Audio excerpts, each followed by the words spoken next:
Hi, everyone. Welcome to week 5 in FD502 online. It's a short semester and we're already at week 5. I'm sure you're thinking the same thing.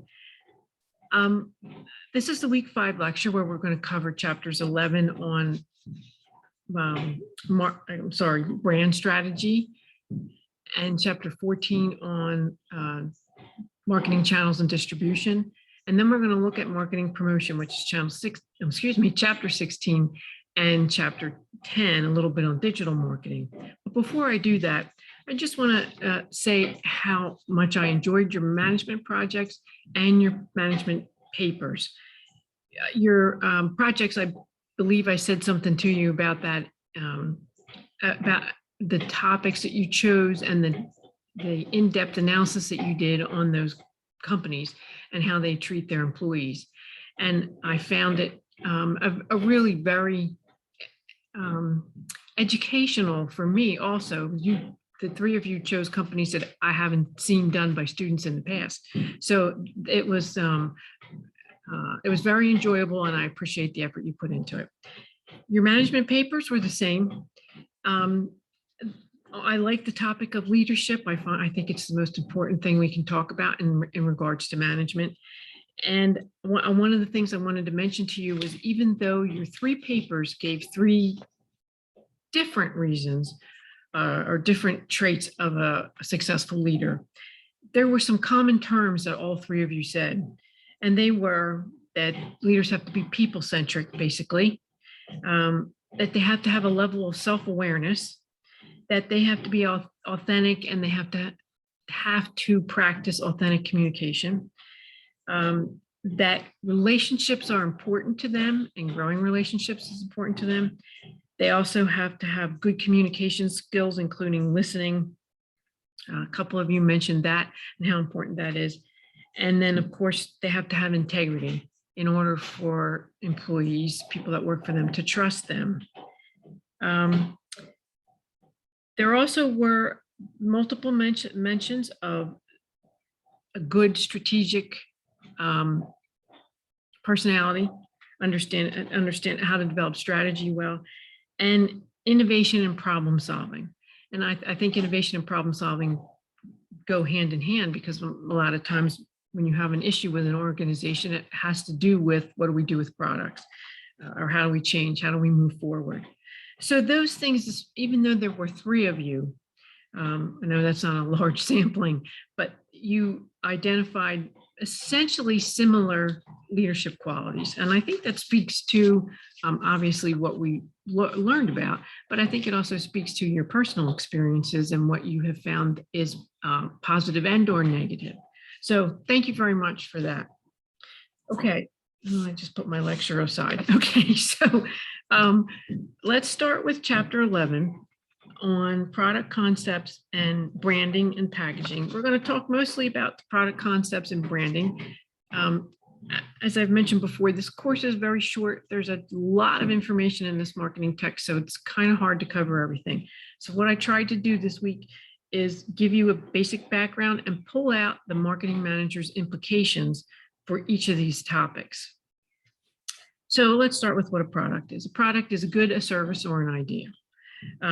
It's either a physical entity, it's an intangible entity like service, or it's an idea, which is a concept or an image or an issue. Ideas, an example of an idea I always use is the one when people started to stand up and say there shouldn't be smoking in public places. So the idea was no smoking in certain places. That idea got little attention in the beginning, but by the year, I'm not going to remember the exact year, but I believe it was in the early 90s that that campaign started. And I think it took until the year 2000 or just a little earlier than that to actually get smoking banned in a lot of public places, including airplanes. But it was an idea, and it had its philosophy about the problems that smoking generates for people who don't smoke and for people who do smoke. But that was a pretty successful marketing campaign because it resulted in a national change. Okay, so those are what a product is. there is a total product offering that is a combination of 3 different things, and that includes the fundamental utility or the main benefit of the product, what its core is, what its intent or purpose is. The product's supplemental features, which add value to that product, and the supplemental features can be that the company provides insulation, they give you a guarantee, they offer service for the product, they might give you product information, they might give you product training, and they might even finance it. These are not required to make the core product function, but they help differentiate one product and one brand from another, which is an important marketing implication. These extra benefits that you might get from a particular product may persuade you to purchase this brand over a similar brand. I know service is always on my agenda when I go to get a new product. The third thing about a product offering is that customers receive benefits based on their experience with the product, because some of us buy products for one reason, different reason than others. Some products might have a symbolic meaning for some buyers. And if you're a smart marketer, you're going to capitalize on that and make some products a special experience for buyers. I use a discussion forum in another course where we talk about brand loyalty and product loyalty. And I ask students to tell me, what they're most loyal to. And the two that come up the most generally are Gillette razors and Tide detergent. And most often it's because they have some sort of benefit that they get from using that product because they grew up with it. Their mother used Tide, their father taught them how to shave with a Gillette razor. So they had that connection to that product. As a marketer, that's something that is identifiable today with digital marketing. And it's good to identify those kinds of things because you can promote it that way to that target, that group of people that feel the same way. Okay, so there's 2 types of products, consumer products and business products. We won't speak about business products. I won't lecture about that today, because the contingent of the 3 of you and myself are more focused on consumer products and services, and business products are a little bit different, and you can read about that in the text. So the thing that you need to know between consumer products and business products need a different marketing strategy. So there are a few types of consumer products. There's 4. The first one is convenience products. These are those things that you don't take a lot of thought to purchase. You buy them on a regular basis. They're usually sold in a retail store. They can be things like soda, gum, gas, although gas is not so convenient anymore. I think it's becoming more of a specialty product because of the price, but convenience products are usually low priced also.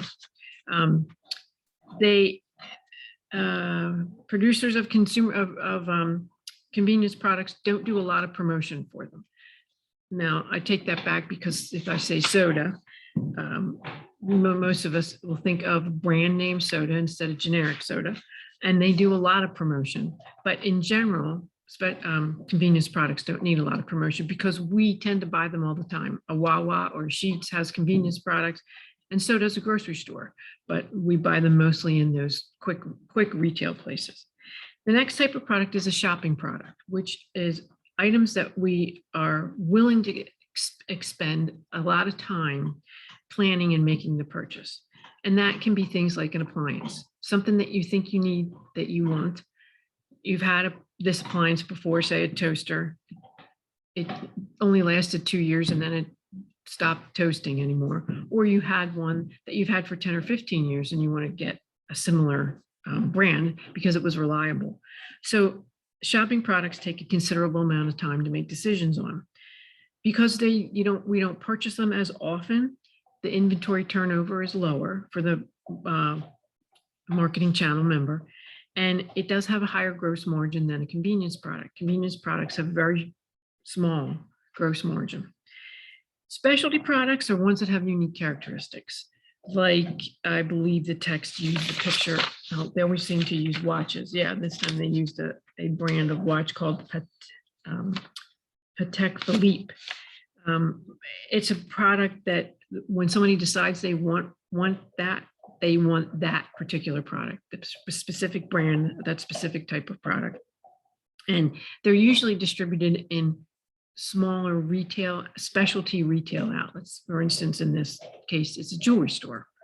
You wouldn't find this particular watch in a grocery store. And then the last type is an unsought product, which is something that we purchase when we suddenly have a problem, like parts for your toilet. Your toilet starts to go bad and you definitely need to fix it. That's an unsought product. Another example of an unsought product is a healthcare need. You have an emergency and you need to find a place to get care immediately. So those are unsought products, and we often don't think about buying them because we just don't think that often about bad things happening to us or issues happening to us at home. So the marketing implication here is if it's an unsought product, then you want to be on the top of the mind of the consumer when they have that need. And it could be an emergency. And if you are Lehigh Valley Hospital, you've done a lot of advertising, which I'm sure you've all noticed, have all seen in the Allentown and in the DeSales and Allentown area. They want to be the first thing that comes to your mind when you need emergency services, whether it be for your children or for an adult. We call that first to mind or top of mind. So marketers will promote their product, do their promotion based around helping the consumer, educating the consumer about when they are available and where they are available. And Lehigh Valley has a huge health network, so they're pretty much available in many, many places, 24 hours a day, 7 days a week. If we go to page 324, we move on to now how we classify products. The text uses the example of Procter & Gamble, which is an excellent site to try and understand and learn product lines versus products and product mix. And that's what we're going to look at here. A product item is a specific version of a product that provides a distinct offering.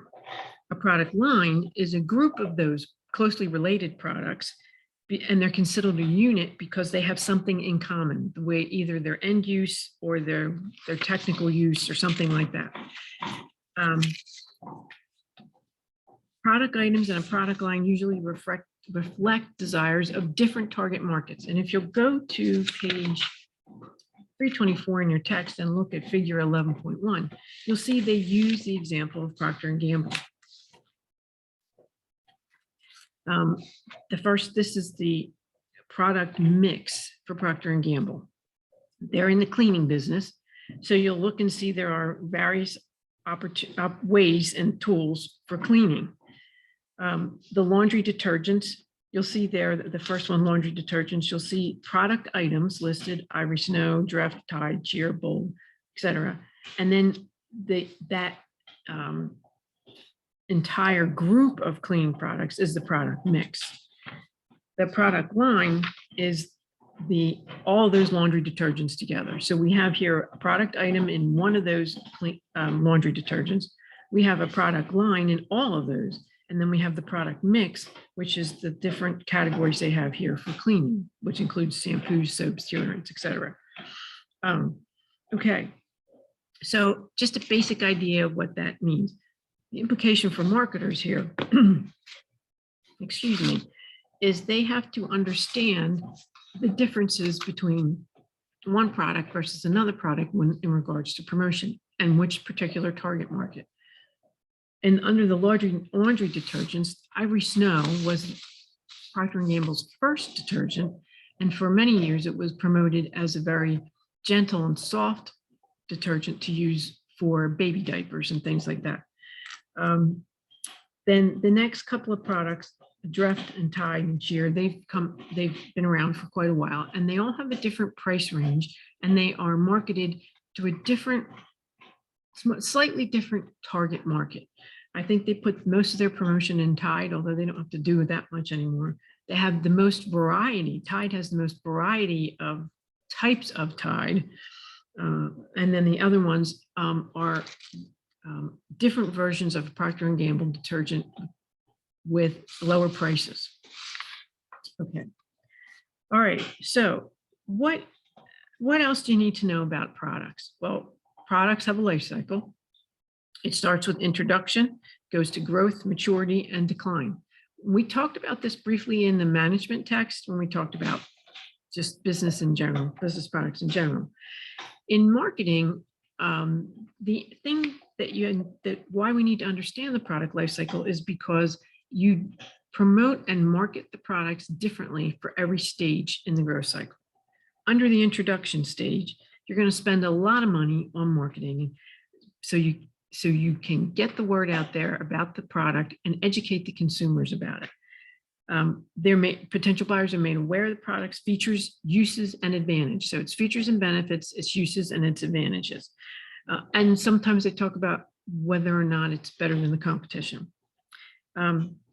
Usually products start sales slowly and then grow, as you see in the figure 11.2, the graph of a product in introductory stage. As they get into growth stage, they start to peak. And then when they get to the top in maturity, they're around for a while and then they start to decline. Marketing strategy for introduction should be designed to attract the target market or the segment that they are most interested in, the people that are most able and most willing to buy this product. So we talked about targeting and segmentation last week, and you saw how we pick a particular target market and then we segment that market. And in today's digital environment and technological environment, we can narrow target markets down to very, very small groups of people or large groups of people. So the marketing manager's job there is to clearly understand the target market for particular products, especially one in the introduction stage. The next stage is growth, where sales rise rapidly and profits reach a peak and then start to decline. But that time frame could be years, could be months, it just depends on the product. As sales increase, the support from management must support the momentum by adjusting the marketing strategy. So the goal is to establish and fortify the product's market position with the consumer and encouraging brand loyalty. The marketer wants to get to a point where consumers will buy it and will use it over and over again, and then get to the point where that's the only brand of its type they will use. The cost at this time under the growth stage, the promotion expenditures are low, so can be lower, but they can often be the same or even a little higher as you continue to encourage people to use your product, tell other people, and become a loyal consumer of that product. The last stage is maturity. I'm sorry, not the last stage. The third stage is maturity, where the sales curve and peak and then start to decline some, and the profits start to fall. It's usually characterized by, at this point, other people have entered the market that have a similar product to yours and are your competition. So your market share tends to get it becomes a little more liquid, and you don't have as much of the market share that you did in the past. If there are weaker competitors in that market, they're usually squeezed out because there's so many other more stronger competitors in the market. And the way that they will compete with you is to create a similar or same type of product and tell consumers what their features and benefits are over yours. So marketers, the marketing implication here is that you need to be prepared to adjust your marketing strategies, whether you're going to fight the competition or just remind consumers of what you have and who you are, increase maybe your communication with your brand loyal consumers so that you continue to keep that business. Consumers at that point are more knowledgeable about your product, and they may start to look at different benefits because they're seeing what the competition is doing. which would necessitate either changing your product a little bit or changing your marketing strategy. Sometimes marketers have to encourage the resellers or the retail outlet where their product is to promote their products a little bit more, and actually to help maybe change the message to the consumer. And sometimes maintaining that market share can cost a great deal of money. And at that point, marketers will start to make the decision as to whether they want to continue on with this product or just allow it to go into the decline stage. In the decline stage, the sales fall rapidly, and a marketer has to start to consider whether or not they want to eliminate items from that product line, if it's a product line, or decide to eliminate the promotion efforts. Sometimes they might eliminate the product, or they might reposition it to extend its life. They might reposition it in actually a different target market. They might decide, well, hey, let's try this target market. Maybe they'll be interested because they had some interest in the past. Now the product's been out for a long time, maybe that interest has grown. They might do things like that. They might actually take a look at it and say, let's just let this one go. We'll eliminate it because it's going to cost us more to promote and change than it will to let it go. And then it'll leave a space for us to do, innovate, do something different. Okay, so that is the product life cycle and the marketing implications for such. As you can see, from the introduction of a new product or even a change in an existing product, the work for the marketer never ends. They have to continuously monitor the environment, the competitive environment, and their product and what their consumers are saying, so that they stay on top of things and stay innovative enough to keep their loyal customers. A text now moves on to the types of adopters. People, when a new product comes out, there are people that'll jump right on it, and then there are people who won't jump on it at all. They are the innovators are the first adopters, early majority, late majority, and laggards. And that is in consumer products as well as things like, from my experience, pharmaceutical products. Some consumers are more innovative and more willing to try new things. And we all know that others aren't as interested. They want to see a product proven first before they spend money on it. And I would say typically that happens when the product is expensive. When it's a convenience product, you might try it because you're not worried about throwing away a 99-cent bag of chips or some kind of other snack if you don't like it. But if you're looking to buy a brand new air conditioner or something on that line, you're not going to just buy one and try it and hope that it works.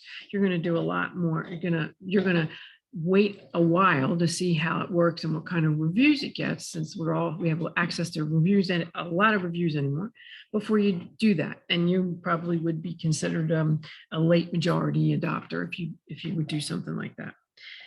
Or laggards are people that may never adopt it. When I worked in pharmaceuticals, when you had a new product come out, you went to the physicians and you introduced it, and there clearly was that spread of 5 different types of users of pharmaceutical products. There were some doctors who would see something and say, I know the exact patient I have for that. And then at the other end of the spectrum, there were those who it had to be on the market for 5 years before they would even try it, and you can totally understand everyone's position in that case, because they're dealing with people's healthcare. Okay, so the next topic in this chapter is branding. Branding it's a simple product. It's a simple concept to understand, but it has a lot of elements. So what I'm going to do is kind of go through those elements, give you some examples as I can. I'm not going to go into total in depth about branding because, again, there's a lot of things to cover in this text. So I'm going to give you an overview of branding and how marketers develop strategies with branding. So a brand, as the text talks about the definitions here, is a name, a term, a symbol, a design, or an other feature that identifies the good or service. So it's a tangible component of the company's brand, whatever they've decided to call that brand. I'm going to use the example of Starbucks here.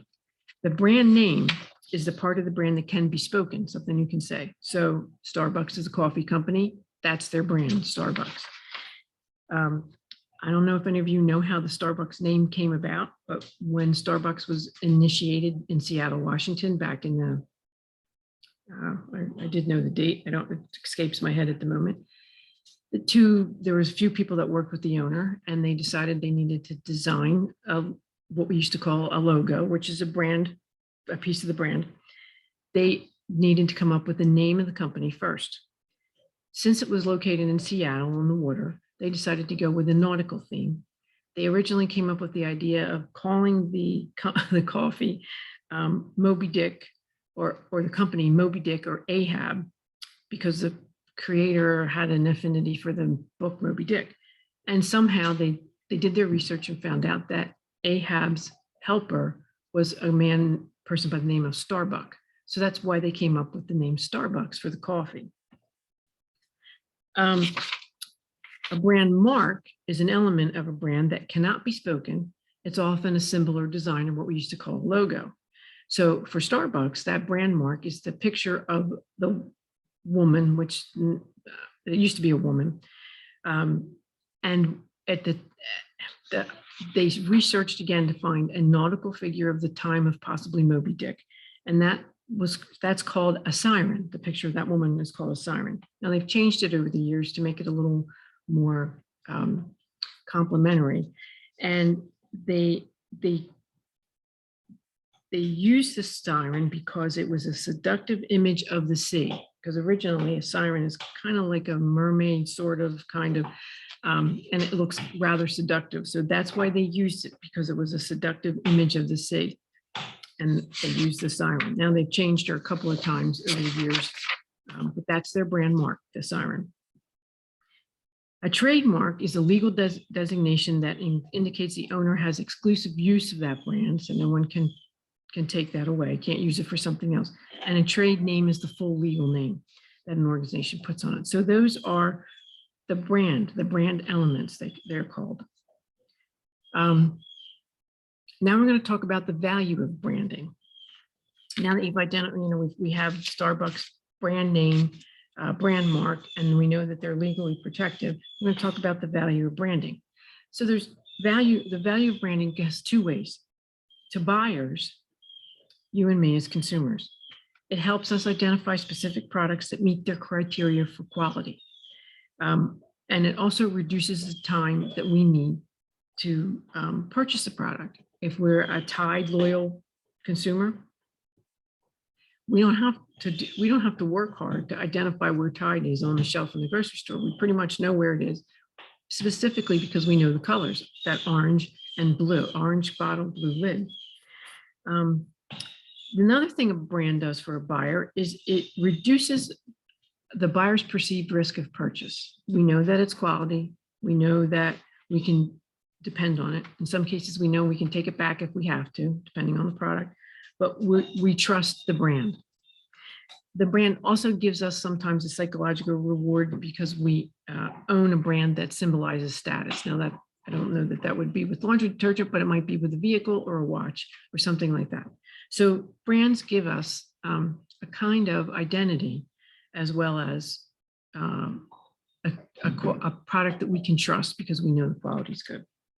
To sellers, the brand helps identify the firm's products, which makes repeat purchasing easy for consumers. So if the brand is identified in a specific way, we recognize it right away.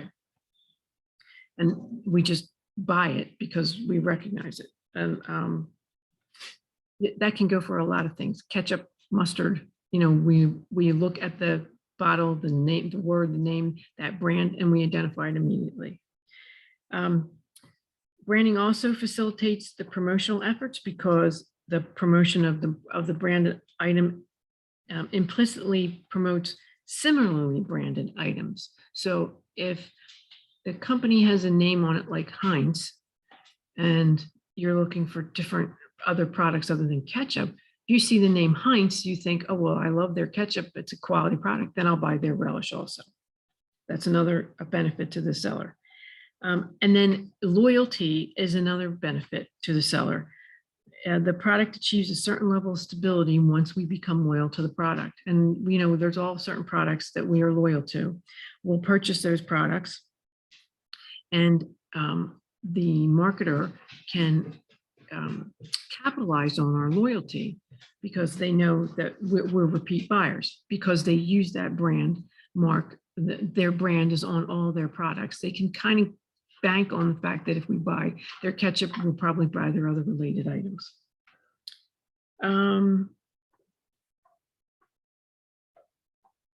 It's important to recognize a brand exists independently of the consumer's mind.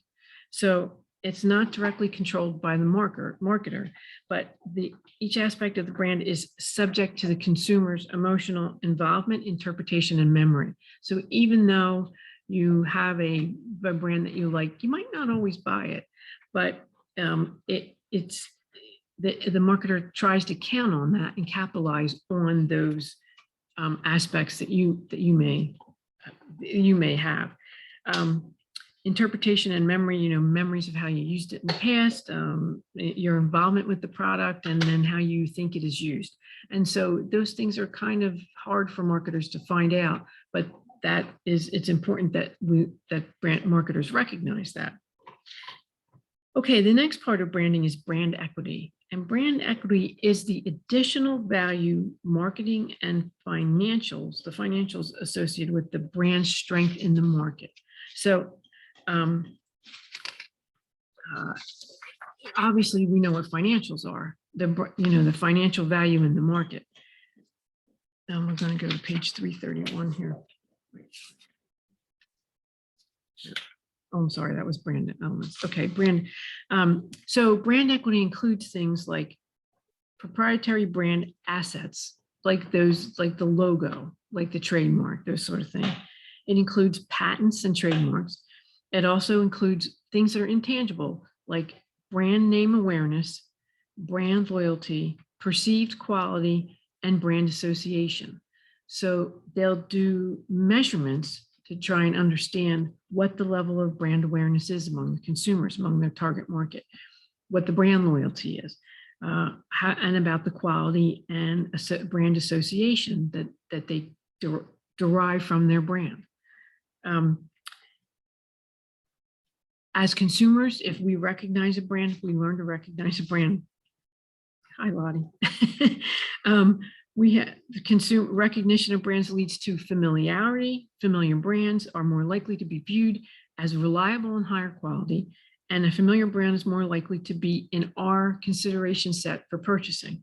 So the equity that the company has includes our loyalty and clearly the fact that we purchase the product and we spend money on it. But all these other little things are a piece of that equity in the brand. And that serves the marketer to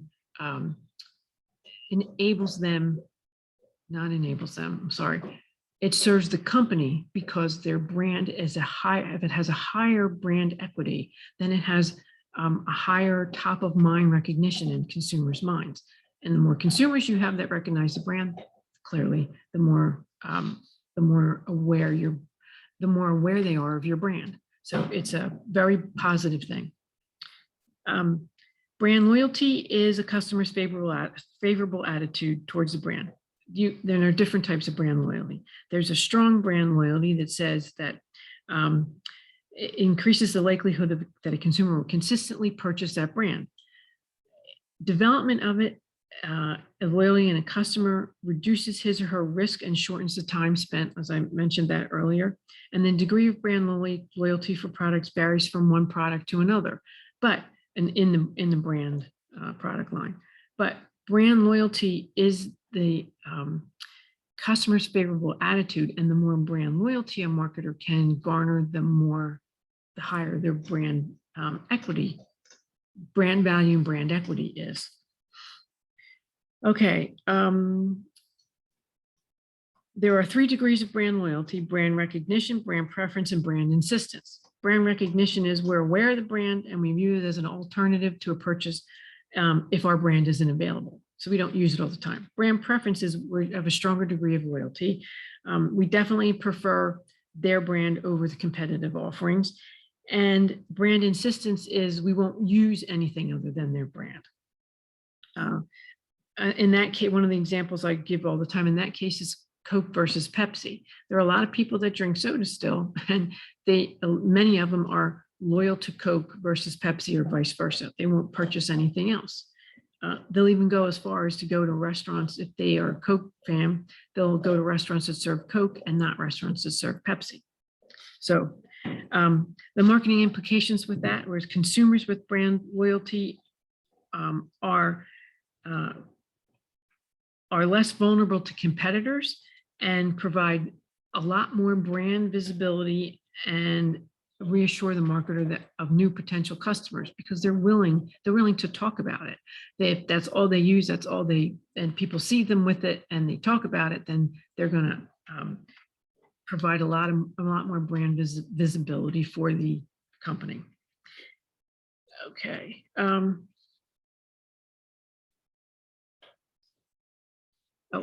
Perceived brand quality also helps the marketer to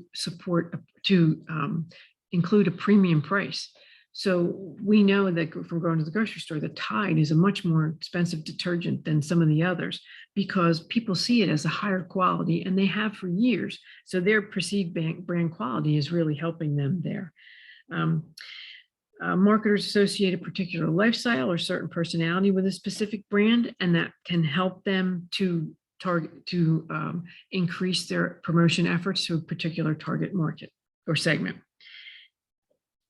And a closing thought is that even though brand equity is difficult to measure, it represents the value a brand has to an organization. And in the text, they have a chart of the 10 most valuable brands in the world. And this is very outdated, 2013, but they do one every year.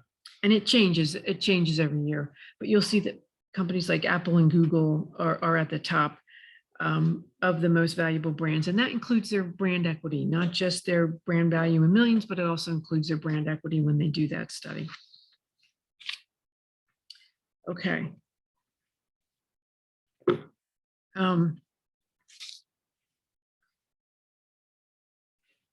There are a couple other things that I want to review quickly about brands, and that is marketing implications for selecting a brand name and protecting the brand. Marketers, when they select a name, they need to consider a number of factors, including some interesting things like it should be easy for customers to say, spell, and recall. It shouldn't be something difficult. Now, when you think of the Starbucks example, I'm not sure why they did that. I mean, other than the story I told you, it doesn't really have a whole lot to do with coffee. But now that we all know Starbucks is coffee, all you have to do is say the name, and immediately the picture of that cup probably pops up in your name and you think coffee. Now, whether you think it's good coffee or bad coffee is a different thing, but you know what it is. So they worked very hard to make that name a household name. The brand should be distinctive enough to set it apart from other competitors' brands. And you can say that about Starbucks, because there is no other coffee named that, obviously for legal reasons, but they are distinctive enough that they don't compete with Wawa coffee or any of they don't get mixed up with any of those coffees. A brand should be designed so that it can be used and recognized in all types of media. That's an extremely important thing when it comes to marketing. If you can't easily use it in a digital technology or easily use it in an advertisement, then it's too much work and it's not really worth your effort. Okay.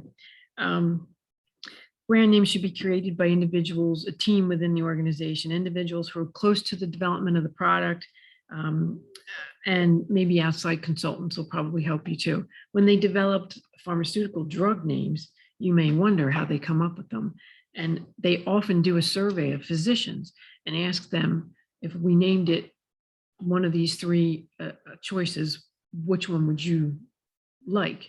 And clearly they don't always go with what the physicians say, but they usually try to use a derivative of the chemical name in the brand name.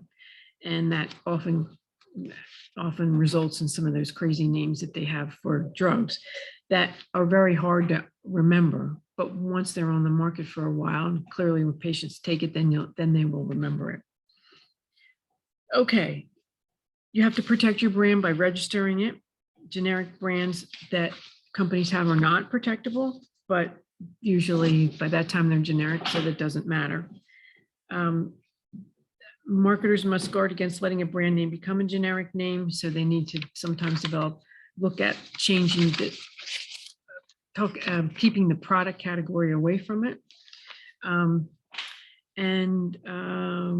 Companies have to worry about brand counterfeiting because it's harmful, because usually the counterfeit product that comes out is inferior. So they need to protect their brand very carefully legally. Okay, there are a few branding strategies that I want to go over. That includes individual branding and family branding. Before a marketer establishes a branding strategy, they must decide on whether or not to brand its products at all. Because if you brand the products, you may need to determine whether you need one branding policy or more. So an individual branding policy is naming each product differently. That's what Tide does. It names their detergents all a different name. So that's an individual branding policy. In the family branding, all the firm's products are branded with the same name or part of the name. So Procter & Gamble, instead of it being, if it were a family branding, it would be Procter & Gamble laundry detergent, or Procter & Gamble laundry detergent. And then there might be some other thing there that identifies the product according to what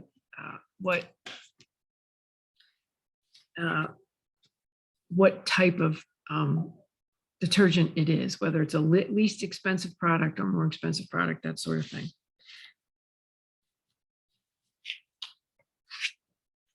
Okay, co-branding is the use of two more brands on one product. Marketers might use co-branding to capitalize on the brand equity of multiple brands. So the two brands are probably owned by the same company, and they might brand them together, like Gillette razors and Gillette shaving cream. That's co-branding. Okay, that's it for branding. Basics of branding. Packaging. Packaging can be a major source of marketing strategy, major component, because the colors on the box or the bottle or however it's packaged should be consistent with the company's other marketing products or with the brand.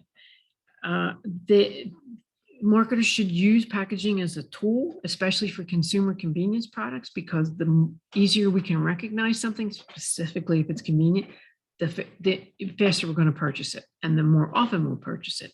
So they might alter packages and design.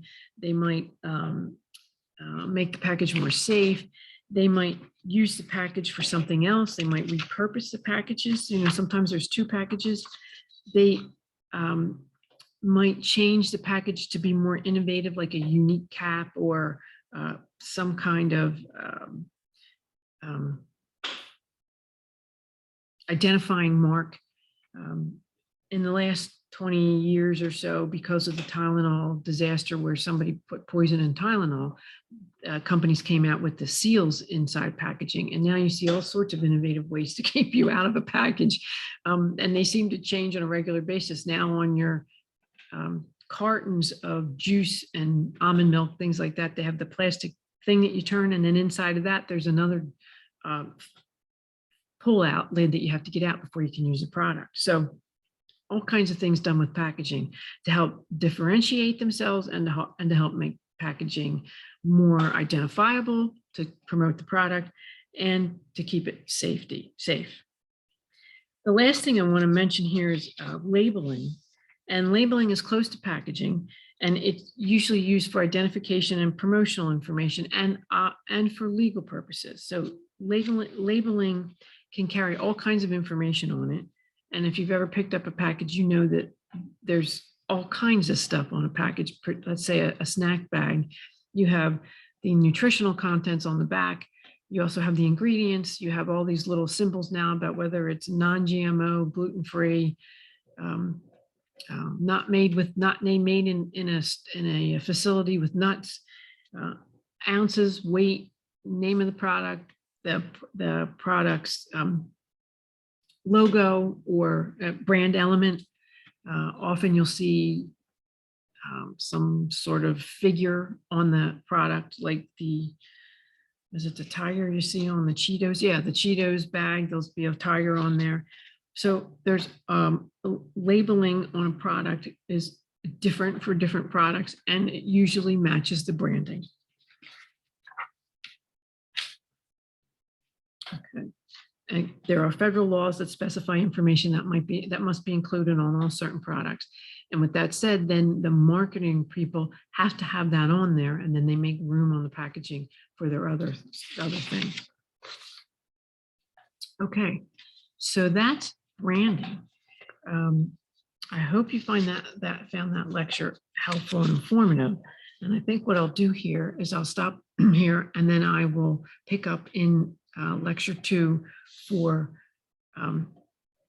marketing, supply chain, and promotion.